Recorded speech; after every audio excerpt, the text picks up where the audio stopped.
ਆ ਤੁਸੀਂ ਵੇਖ ਰਹੇ ਹੋ ਜੀ किड्डे रहमदिल किसान ने। ਇਹ ਉਹ ਜਿਹੜਾ ਅੱਗੇ ਵੇ ਉਹ जनाब ਧੂੜਾ पा रहा है, वो पा रहा पट्ठियां ते धूड़ा कि मझ दुध देई जाए। तो आ उत्ते वेखो डंडा भी रखे आ इन्होंने। ओए रहमदिल इंसानों, एक उन्होंने थले रस्सी पाई जे लत्तां नूं, डंडा उत्ते रखिया जे अगे धूड़ा पाई जा रहे हो। ये रहम दी वजह की है?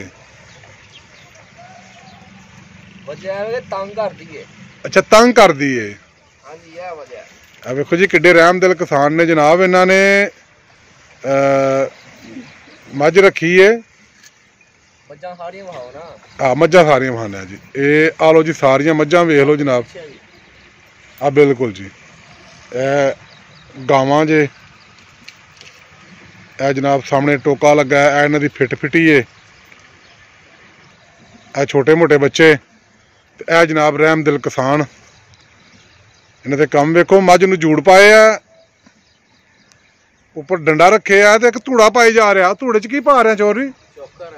चुकर पा रहे हैं भाई। बहुत रहमदिल आ भाई तुसी, ठीक है ना। यकीन करो, तुहाडी रहमदिली वेख के ना तुहाडे तो खौफ आन लग पिया।